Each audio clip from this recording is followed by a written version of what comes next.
Ça faisait longtemps que vous l'attendiez, l'unboxing de la mythique Aero Pegasus.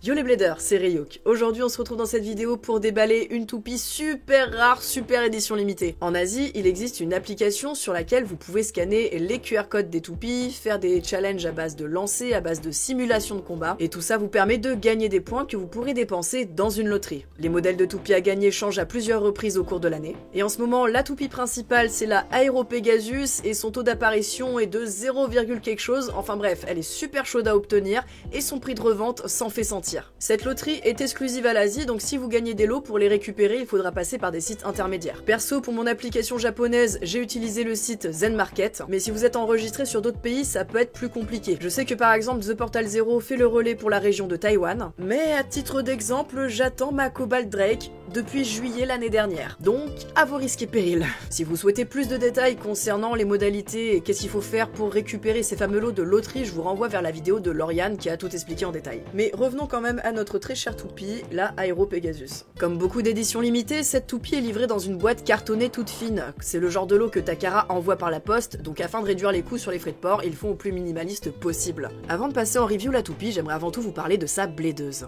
Elle s'appelle Omega. Cette bladeuse est originaire de l'école Shiroboshi qu'elle a quittée pour gravir la tour X. À partir de maintenant, si vous ne souhaitez pas être spoilé sur le contenu de la saison 2, je vous laisse cliquer sur le chapitre suivant. Bref, après avoir vaincu la team Pendragon au sommet de la tour X, elle devient la bladeuse pro la plus puissante. Mais l'école Shiroboshi a missionné une autre de ses membres pour tenter de la vaincre. Si vous avez en connaissance le début de la saison 2, vous voyez certainement de qui je veux parler. Bref, en résumé, une toupie super rare pour une bladeuse super puissante, le décor est planté. On peut passer maintenant à la review. Le blade est à rotation droite, de type attaque, et appartient au système UX.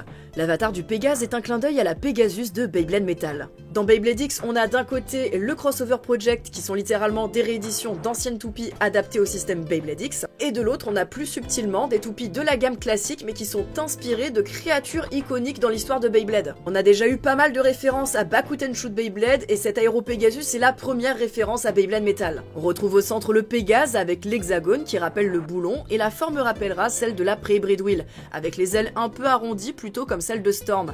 Techniquement parlant, on a affaire à un blade de type attaque, mais je trouve pas des plus offensifs. Les trois lames donnent une forme de triangle à l'abeille, mais on est loin des angles abrupts de Dransword. Elles sont plutôt lisses, avec un léger repère au début, mais globalement peu d'inclinaison. De plus, si on regarde bien le blade, on voit que sous les lames, on a le plastique qui ressort, et le plastique offre beaucoup moins de réaction en termes d'impact. Et les lames métalliques sont creusées, ce qui aura pour conséquence de dissiper une partie de l'énergie échangée à l'impact. En somme, les lames de Aero Pegasus se destinent plus à de l'attaque horizontale pour pousser simplement l'adversaire en dehors de l'arène. Au niveau du ratchet, on a le 3,70. Le choix de 3 est cohérent avec un blade à 3 lames. La toupie cherchant à taper dans le blade adverse à l'horizontale, le 70 est également un bon choix. À mi-chemin entre les ratchets 60 et 80, il permet d'assurer à coup sûr un appui contre le blade adverse. Et pour finir, on a le bit Axel. Bicolore et transparent, magnifique comme d'habitude sur les toupies d'édition limitée, on adore ça. Il s'agit d'un des bits les plus rapides sortis à ce jour, sa pointe est très large, ce qui augmente la friction avec l'arène et donc la vitesse de déplacement. Et son engrenage à 16 dents augmente la prise de vitesse sur la X-Line.